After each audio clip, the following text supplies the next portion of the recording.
clouds parted over the Isles of Boreas. It was time to choose. The rebellion was in trouble. Ravens were scouting for the secret rebel base. They needed a game changer. Pieces of the Sky Ripper had surfaced.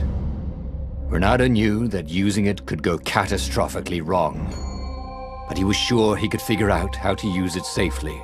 Also, a temple had risen out of empty desert. The Iblis stone was hidden there.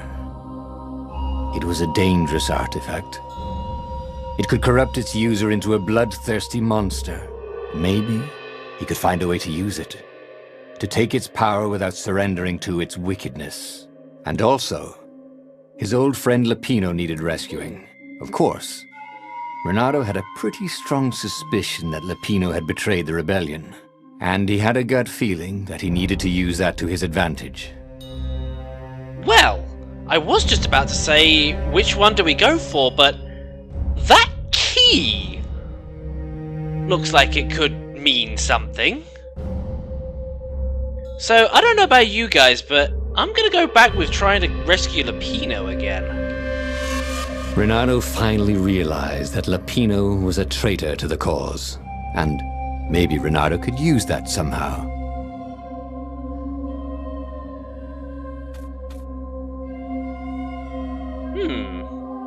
Well, looks like we're being guided here. Hang on. No. There's a thing in here, isn't there? Said that there was something that I could use to turn off the, Okay, maybe not. Okay, so somehow we can use the fact that Lapino was a traitor to our advantage. What to do with the knowledge about Lapino's treason? Ronaldo would be foolish to trust Lapino again. He should confront him, or better yet, find a way to use the traitor against his new master, the Emperor. Maybe Lapino could be a game changer after all.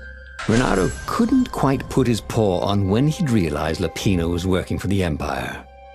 He'd never exactly seen Lapino sending coded messages to the palace, but he was sure. The rabbit had been on too many disastrous missions where he was the only survivor, or where he accidentally missed getting on the boat that went down to the abyss in flames. If Renato could prevent Lapino from getting back to the fleet with all the intelligence he'd probably gathered, it might be worth the trip. Let's go call that little bastard out, shall we?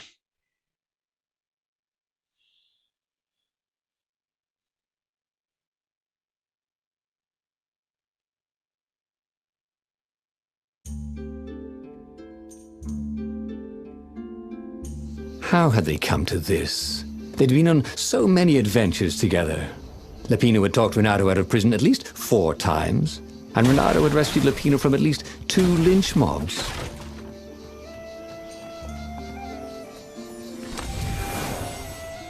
Well, like I said, there's no point in me opening these anymore because I've got no swords to upgrade. The only thing they're really useful for now is just gaining energy from to use for this sword.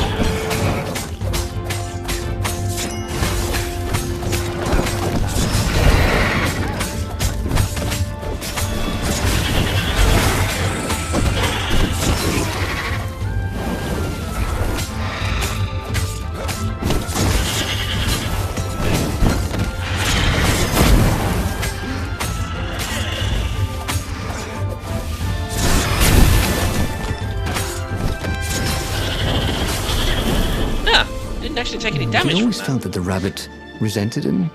Lapino was hilarious because he was so down on himself and everyone else. But behind the laughs, he wasn't a happy camper. Ooh, was this payback? Or did the Empire have his little white tail in a vice? Who knows?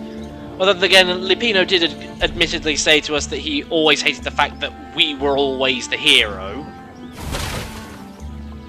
So that could be something to do with it. That could be why he betrayed us. Give me some energy. No? Alright then. This chest was really horrible. Get it? Yes, I do, but that was a terrible joke, and you should be ashamed of yourself for saying it.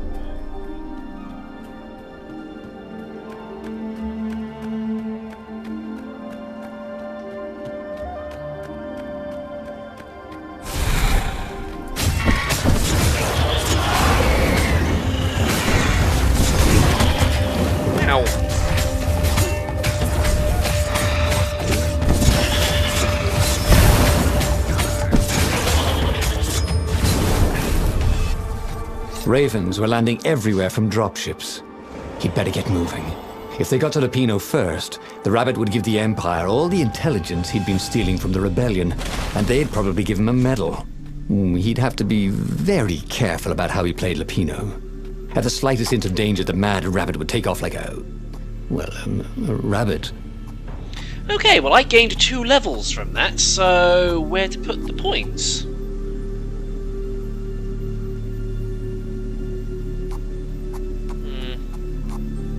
Suppose we could get some more stamina, or kick and throw distance increased. You know what? Every day he was getting better and better. Let's put some offensive stuff in, shall we?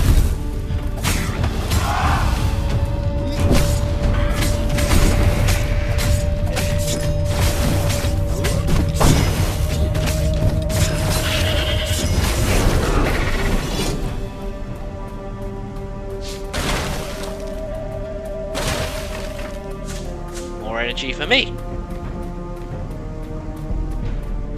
There he is. Bloody and exhausted, Renato finally reached Lapino. The rabbit was practicing shuffling his favorite deck.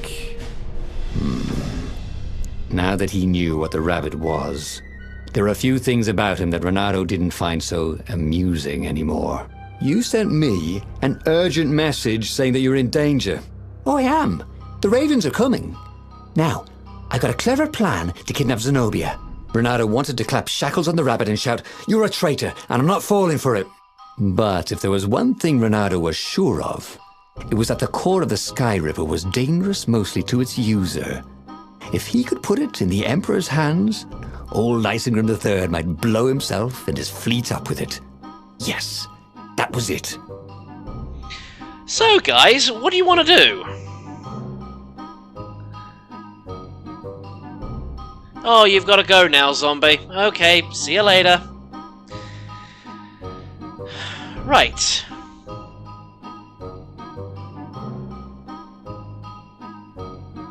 So, who's actually still left? I'm curious. I'm guessing Spirit? So what do you suppose we should do, Spirit? And whoever's remaining? Should we just immediately denounce the traitor? Or maybe we could give him the location of the Sky Ripper's core and hand it over to the enemy so that they blow themselves up.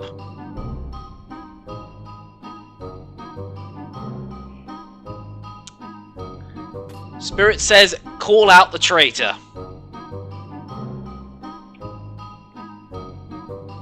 Anybody else?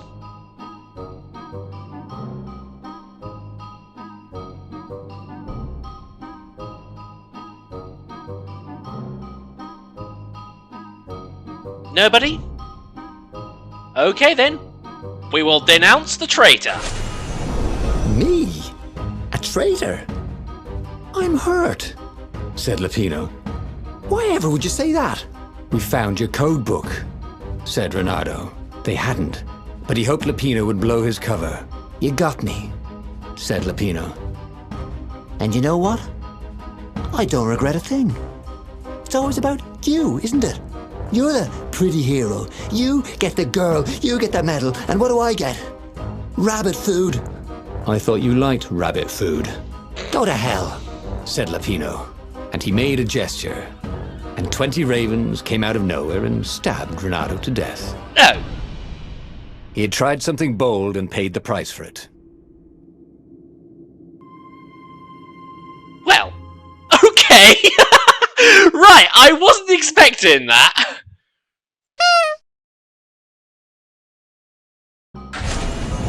Bernardo felt like a real hero, brave and smart.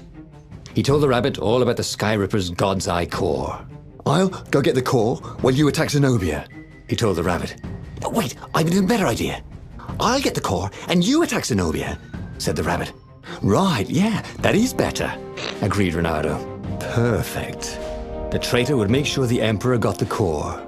Now Reynardo just needed the Emperor to use the core. If he could only get something that the Emperor wanted very badly. Zenobia. He could save her and bait the Emperor at the same time. Looks like we're going to go and get our love interest.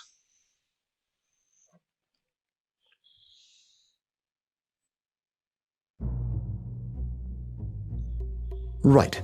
Now, all Reynardo had to do was fight his way through Zenobia's invading troops, sneak onto her ship and into her bedroom, and kidnap her without any of her dozens of guards alerting her. Then, he would rely on her love for him to convince her how evil her father was, so she'd run away with him instead of going back to her father, who was going to blow himself up. It did sound a little risky. But Reynardo had a feeling it would work out somehow. It always did.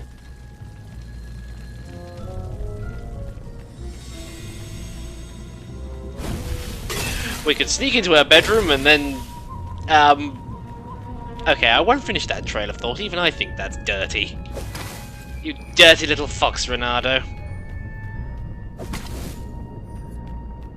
Oh, see ya, Kraz. You weren't around for very long, but thanks for joining the stream anyway. Your company was much appreciated.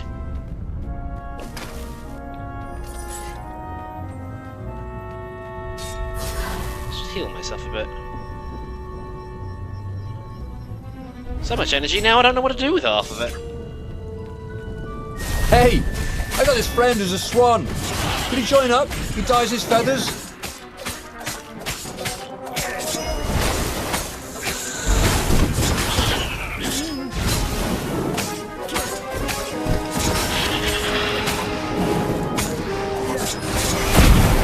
All deed.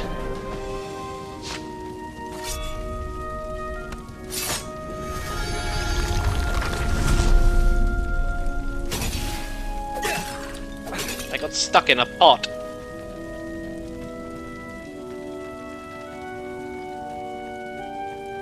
I don't really need to go anywhere else. It's just a case of keep following the path for now.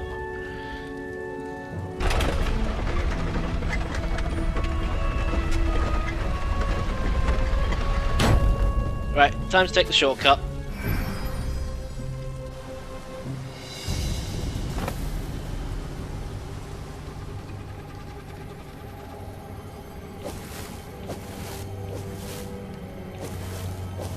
Nope, I can't grapple those apparently.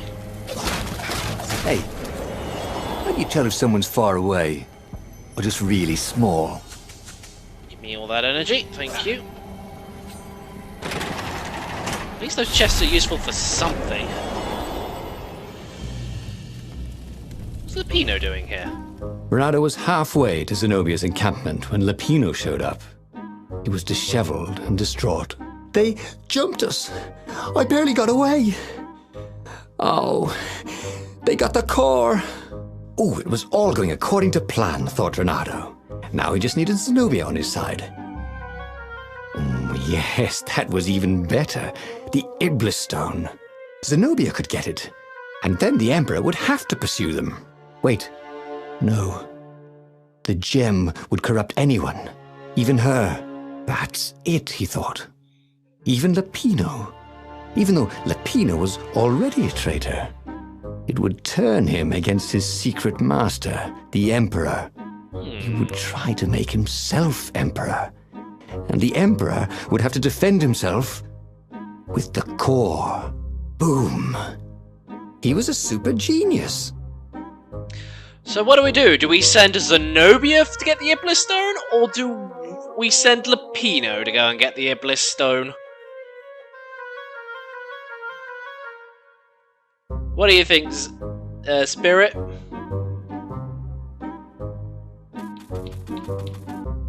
Personally, I already know what the answer is, but I'm not going to say anything.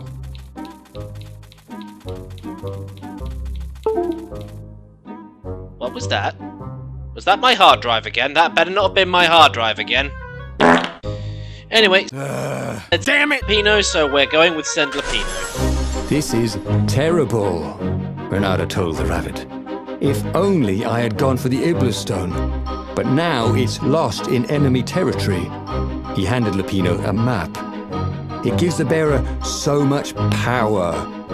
We can only hope the Emperor never finds it. What was that? Said Lapino.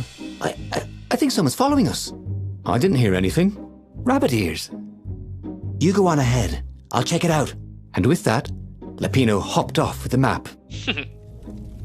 Sucker.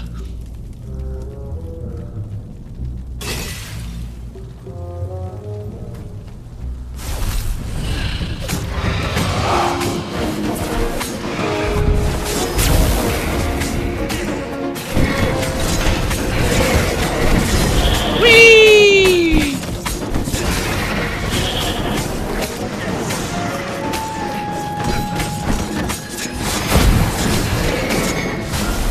Whee! That was fun! Let's do it again sometime!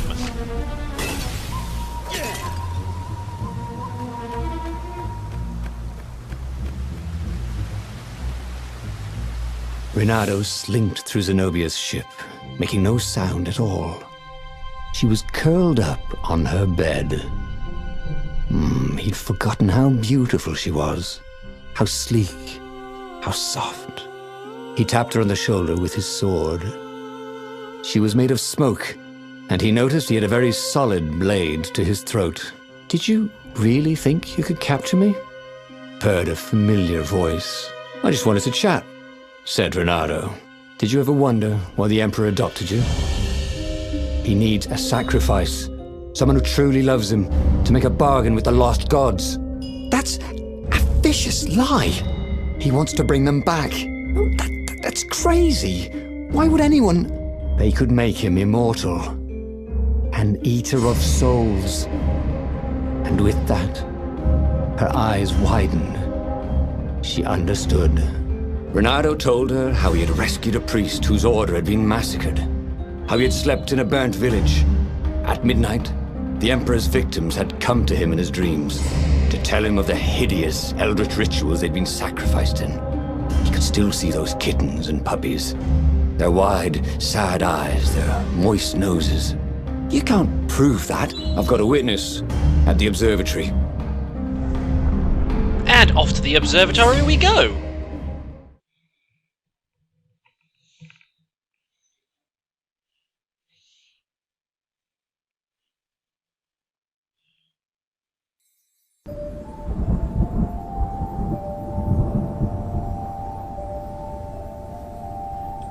He couldn't tell her, not yet, why he was really here.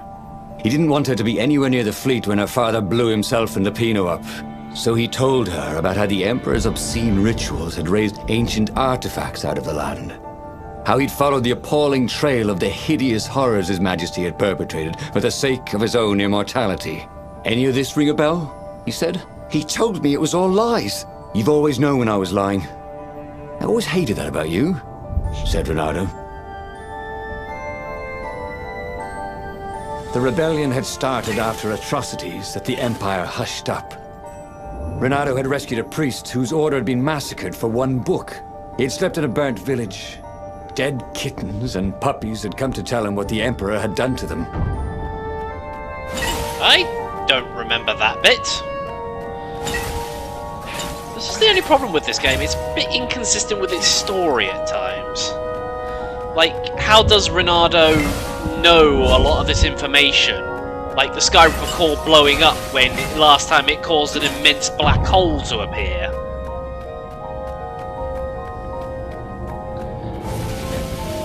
You know, if they'd made it that you actually had to go through all those particular parts of the story to learn more about the Skyripper before that, and things like the Iblis Stone, like you couldn't completely control it and things, that would have made more sense.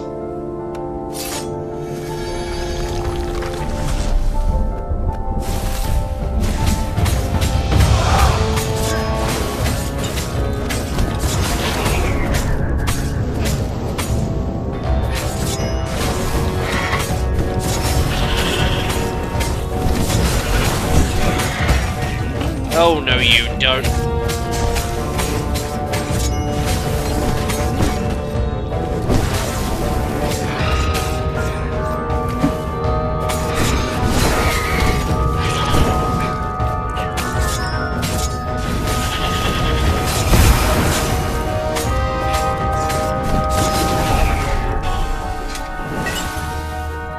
Health? I don't need health. I got through that perfectly. Don't you think I'd know if my father started practicing black magic? Why? Would you join in? No! I'd destroy his books and I'd... Okay, you're not completely wrong. They've resurrected one of his victims. Well, look, look, it's not exactly alive, but it can talk. A true witness, she said. This is news to me. Again, I kind of feel like we would have known all of this if we'd done all the stories. But like I said, this is kind of like missing out a lot of important information, I feel.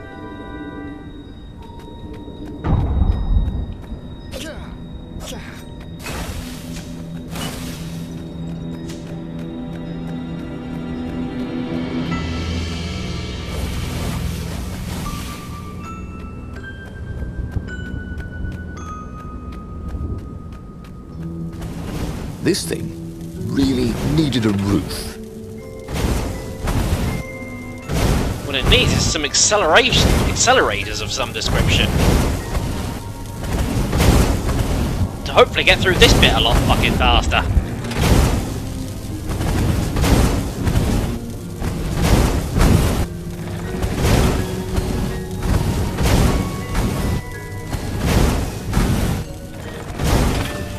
Whoa, that was close.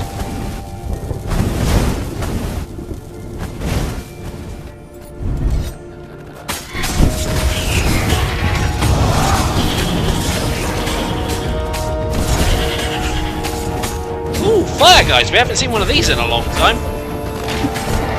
Whoa!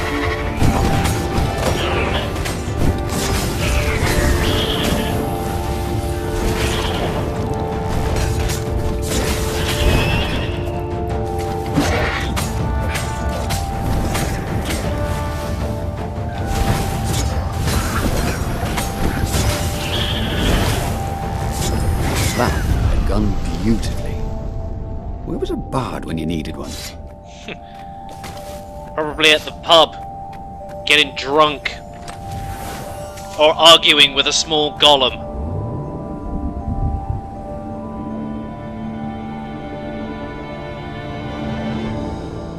Guild Wars 2 reference. Oh! Well, this is new!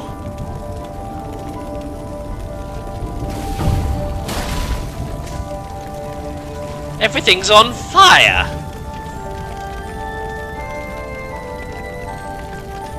The observatory was a burning hulk. Dead scientists and black feathers everywhere. The Ravens had taken special care to burn the reanimated witness to cinders. Zenobia stared at the carnage. He didn't want me to hear the witness, did he? I guess not. What's your plan? She asked. So, Renato explained his brilliant gambit. Sending Lapino to get the Iblis Stone, become super powerful and corrupted, provoke the Emperor into using the core against him, thus blowing up both of them, and hopefully the fleet too. Let me visit your council, she said, shaken. I want to help. Could he really trust her? So, what do you two think? I know Yabi already knows the ending, but I'm going to ask Spirit what he thinks. Should we take Zenobia to the secret base?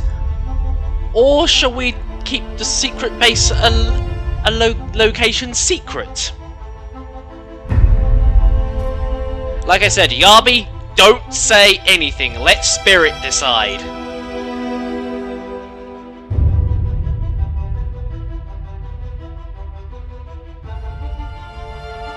Assuming he responds because of the chat lag.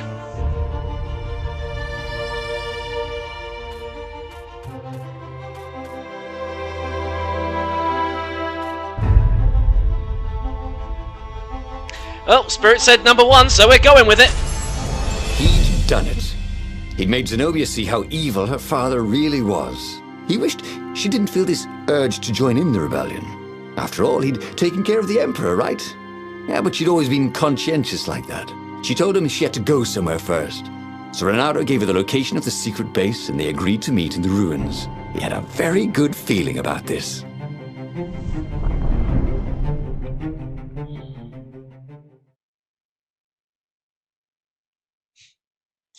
Now you're telling him all the answers now, Yarby. That's not very fun.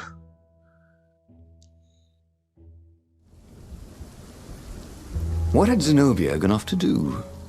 What was more important than meeting the rebel council? Had he made a mistake, sending her to the ruins? No. He knew they could trust each other. He could trust her because she never broke her word. And she could trust him because she could see right through him. Well, she'd probably be there well before him. She at least didn't have to fight her way through rainstorms of ravens.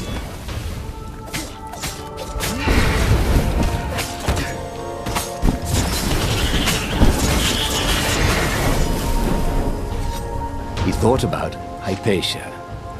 Oh, she'd been an amazing rabbit. She could talk to him about comics, and talk to her son about history and battles, and talk to scholars about the ancient tomes hidden deep in the vaults of the Library of Ubar. Oh, Renato really missed her.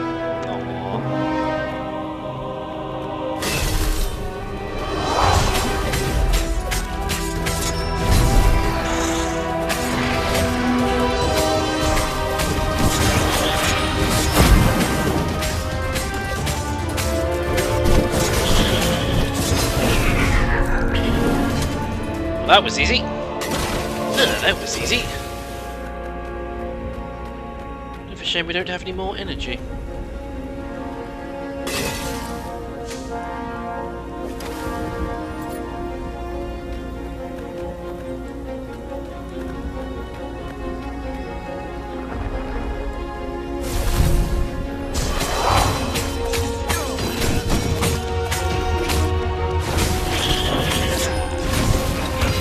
Oh, no, you don't.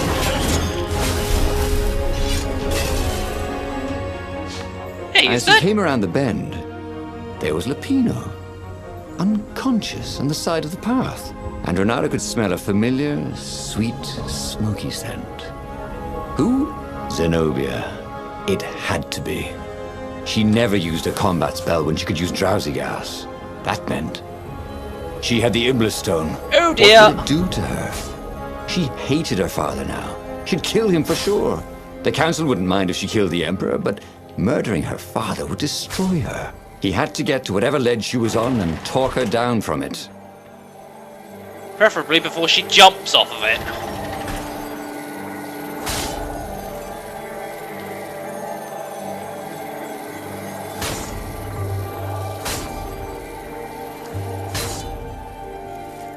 Anyone ever tell you have a lovely eye? No? Can't anymore because he's dead. The long stairs. So he was close to the rebel base. He was on fire. So far, so good.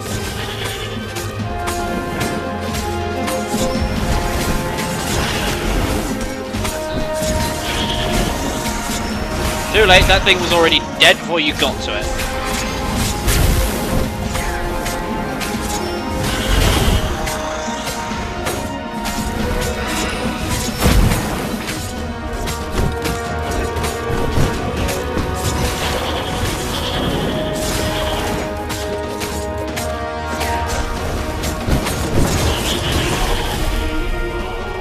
My style was only good.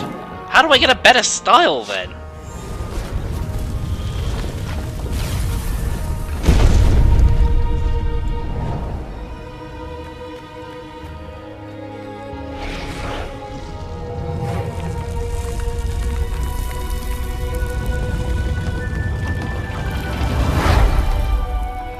Everyone in the council chamber was dead. Oh dear. Zenobia stood shivering in the courtyard, drenched in blood. Why? He managed. They started arguing with me. I lost my temper and I wanted their blood. Well, not me. The stone did. Why did you take it from Lupino? I had a plan. You had a stupid plan, she said. I'm going to go kill my father now. No, you can't. You'll just take his place. You'll become worse than him. Get out of my way, or I'll kill you too. So, Spirit, what do you think we should do? Should we let Zenobia go? Or should we try and stop her and the Iblis Stone? And like I said, Yabi, don't say anything.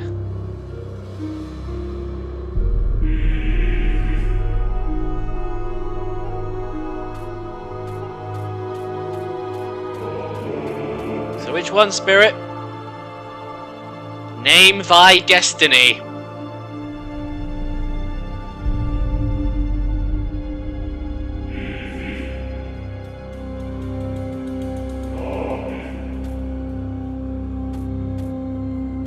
He's probably sitting there racking his brains going, So we stop her. Okay. You won't kill me, he said. And I won't let you kill the Emperor. Enraged, she raised the sword. You hate him too? He could sense the Iblis Stone, yearning for his death. But she didn't strike. If you kill him, he'll destroy you. I know you. Shut up! She shouted, her sword trembling. I won't lose you again. Not for anything. Get away from me, he said, and he was very close. I can't lose you again. And he was in reach of her sword now. I hate him! I hate you too! I love you, he said for the very first time. And then she was weeping. He was holding her. The sword had dropped from her hand. He glanced at the Iblis Stone. It was no longer the black of the void. It looked like coal. No. It glowed, like a cinder. It was crackling, burning, crumbling into ashes. You've always loved me, haven't you? She said. She was weak. The stone had taken so much from her. Always, he said. She staggered as he helped her up. Let me take you away. Where? The island of Avalon. The sisters will heal you. He will follow us. Then we need the Farfarer, the fastest ship in the Empire. Aww, they got all lovey-dovey.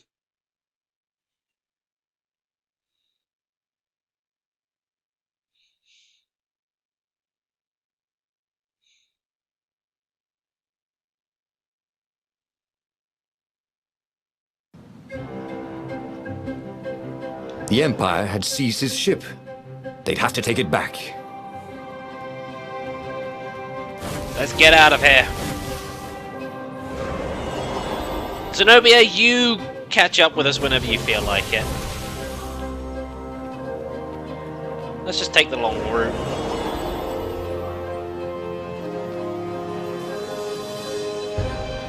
First things first, I'm gonna go get this chest over here. It might contain some energy that we can use to replenish the sword. Nope, just health. I wish it would give you some more energy every now and again. The portal was heavily guarded. It must go someplace it really didn't want it to go.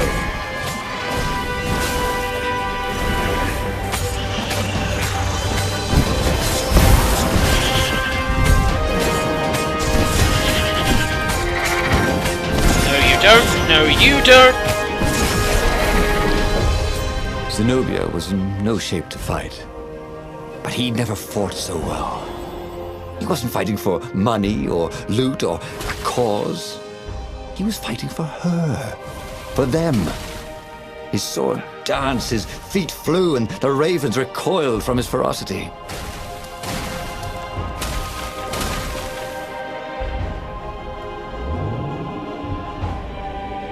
This would be the perfect place for a tic-tac-toe board. Why?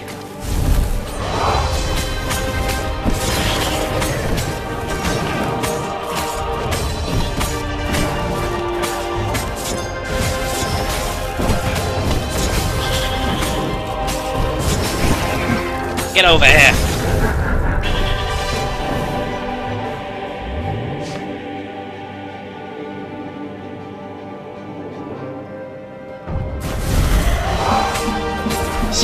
you did something right.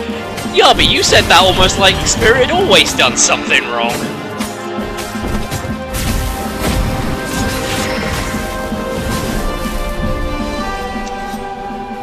Probably not going to be another statue before the end, before I level up.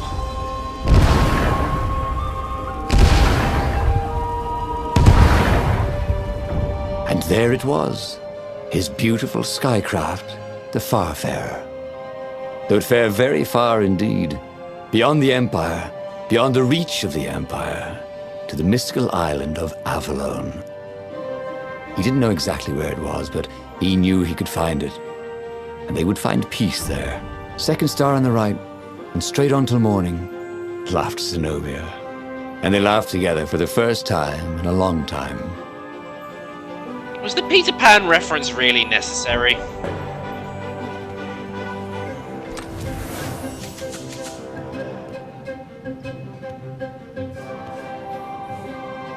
Come on, ship, fly past so that I can... Thank you. Is that blood? Ugh.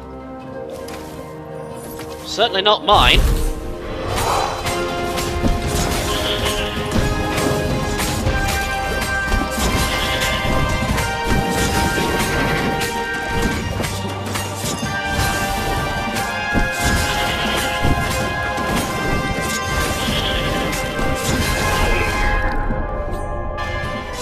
Renato was remembering all his old tricks, and some new ones. Now, he really ought to ask for a raise.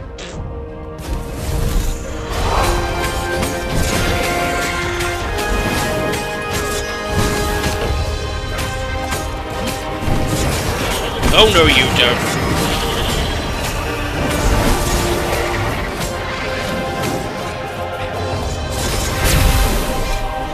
Me sitting there flailing my sword around like an idiot.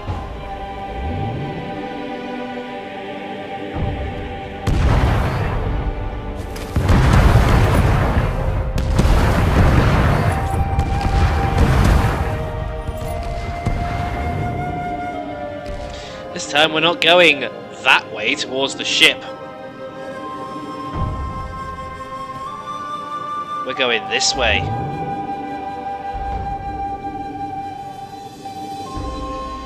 We need to head towards the Farfarer and get the hell out of Dodge.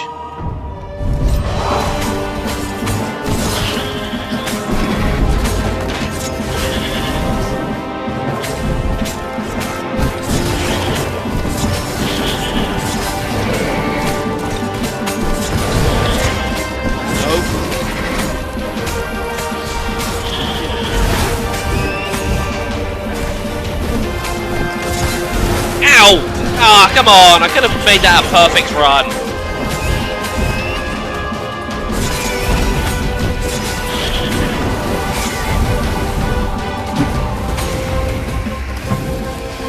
Whoa! Whoa! Uh-oh.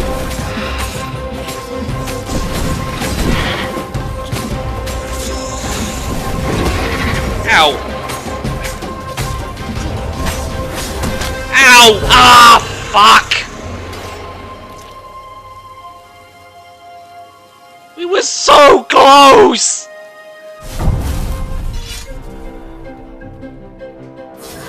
Oh wait, I don't need to heal myself.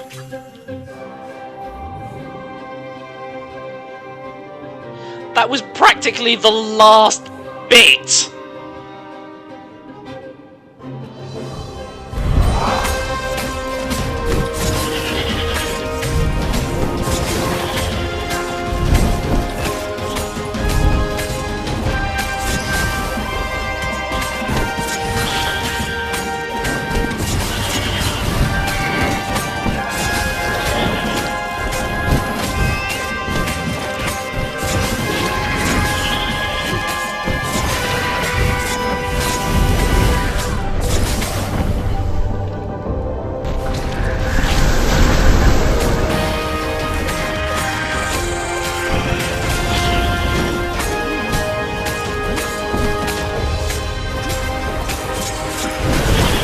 Ow!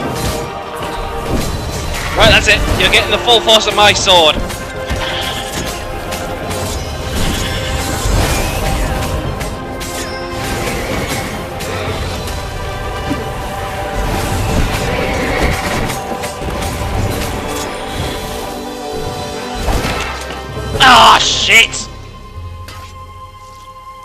Seriously, the Farfarer's just right there!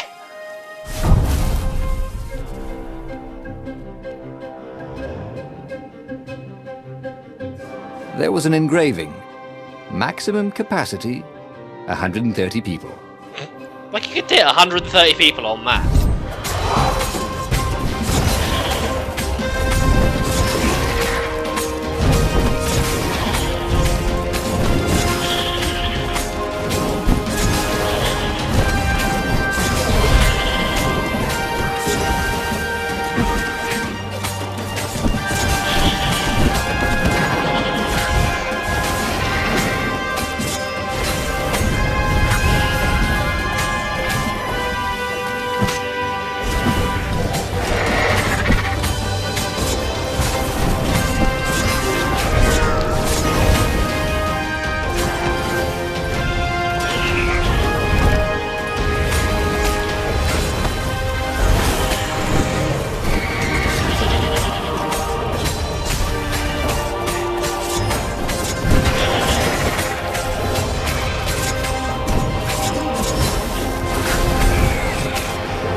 Made it!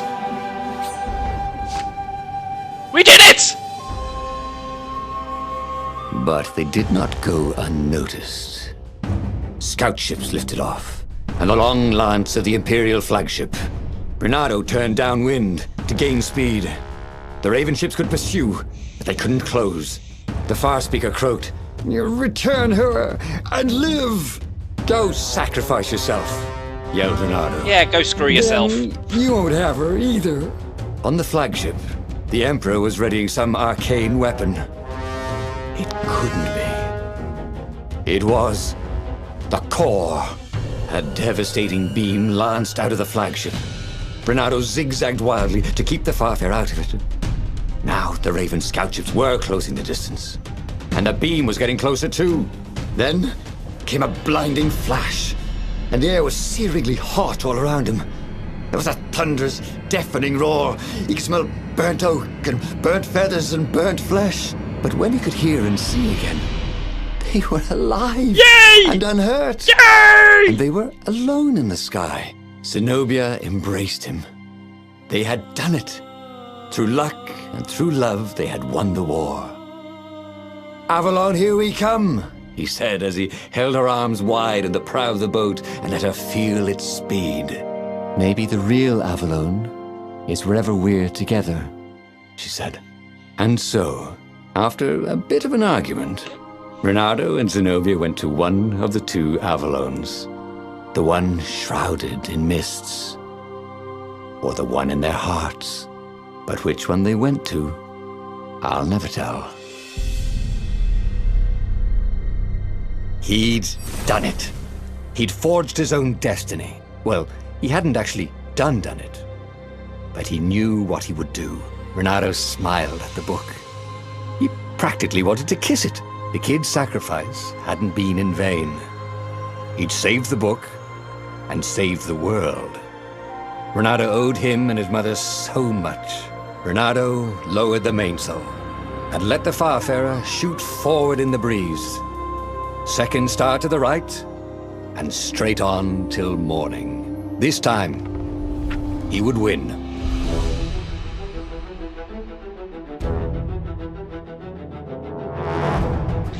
And there you have it, ladies and gentlemen, we did it!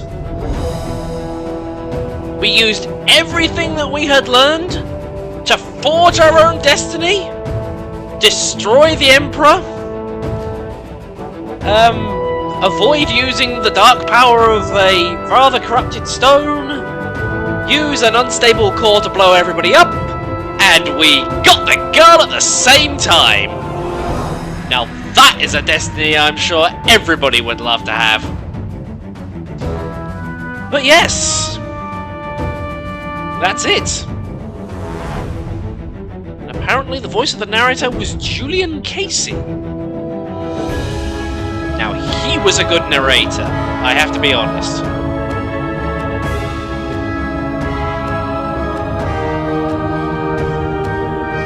And just 2 minutes before the end of the stream, bloody hell, you're right, I typed that one right!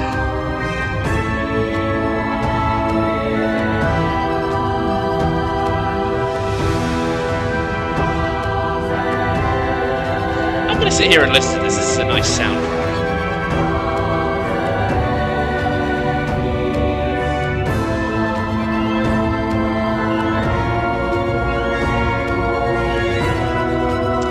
Check who composed this music.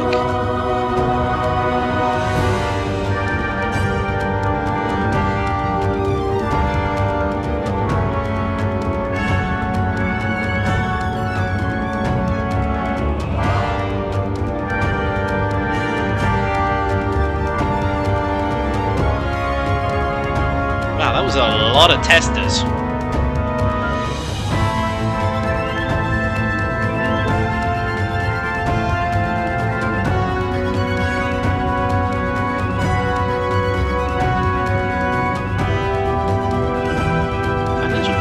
Of Canadian Media Fund.